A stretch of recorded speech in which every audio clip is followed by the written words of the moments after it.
আসসালামু আলাইকুম প্রিয় দর্শক, আজকে আমরা চলে আসলাম শ্যামনগর বাজার বা বুড়িয়াচর বাজারে। প্রিয় দর্শক, এই বুড়িয়াচর বাজার বা শ্যামনগর বাজারটা অনেক পরিচিত একটি বাজার। এখানে প্রায় 10 থেকে 15টি গ্রামের মানুষ এসে বাজার করে। শ্যামনগর বাজারে 6 নং গোবিন্দপুর ইউনিয়নের ডিজিটাল সেন্টারটি অবস্থিত।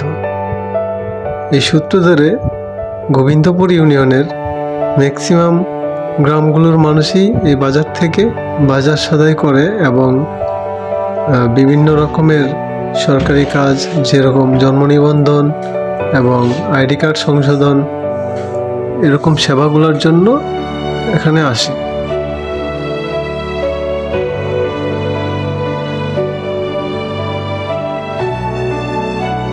এই শ্যামনগর বাজারে একটি মসজিদ কমপ্লেক্স আছে।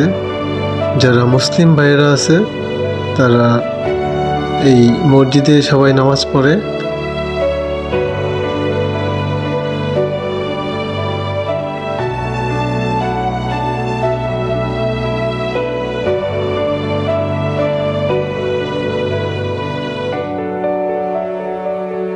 বাজারের মসজিদ থেকে একটু সামনে গেলেই হিন্দু ভাইদের উপাসনালয় আছে, যেখানে তারা পূজা পাঠ করে এবং তাদের প্রভুর প্রতি আনুগত্য প্রকাশ করে।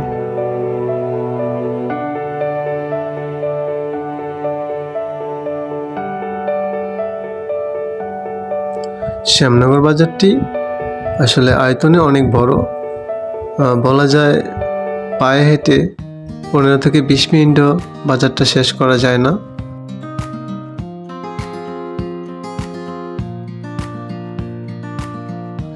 প্রিয় ভিউয়ার্স, কোনো প্রকার স্ক্রিপ্ট না করে ভিডিওটা দেখতে থাকুন।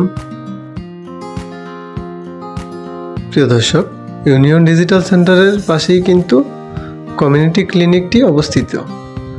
প্রিয় বন্ধুরা, আরেকটি কথা না বললেই না, আমি যখন উপর থেকে দেখতেছিলাম তখন দেখলাম যে একটি পুকুর আছে বাজারের পাশে, যেটা আসলে দেখতে প্রায় লাভ আকৃতি বা লাভ শেপের, দেখতে প্রায় লাভের মতো। প্রিয় বন্ধুরা, আপনারা অবশ্যই কমেন্টসে জানাবেন এই পুকুরটা দেখতে আপনাদের কাছে কীরকম লাগছে।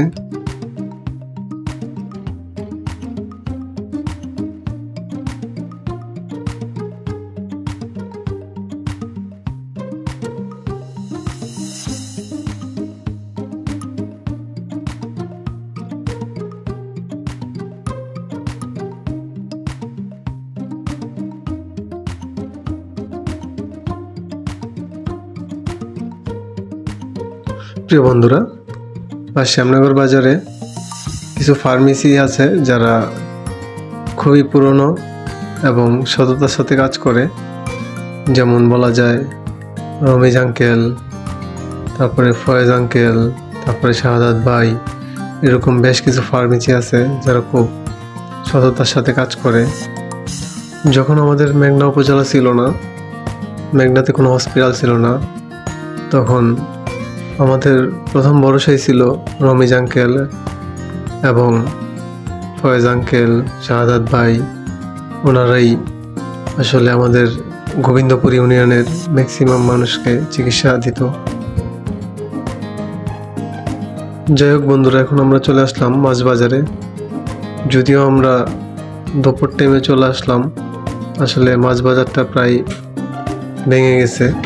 এখন মাছ বাজারে লোক প্রায় ফাঁকা শূন্য পড়ে আছে, শুধু কয়েকজন মাছ চলা ছাড়া আর কোনো কাস্টমারও নেই। প্রিয় দর্শক, আজকের মতো বিদায় নিচ্ছি শ্যামনগর বাজার থেকে। আসসালামু আলাইকুম ওয়া রাহমাতুল্লাহি ওয়া বারাকাতুহু।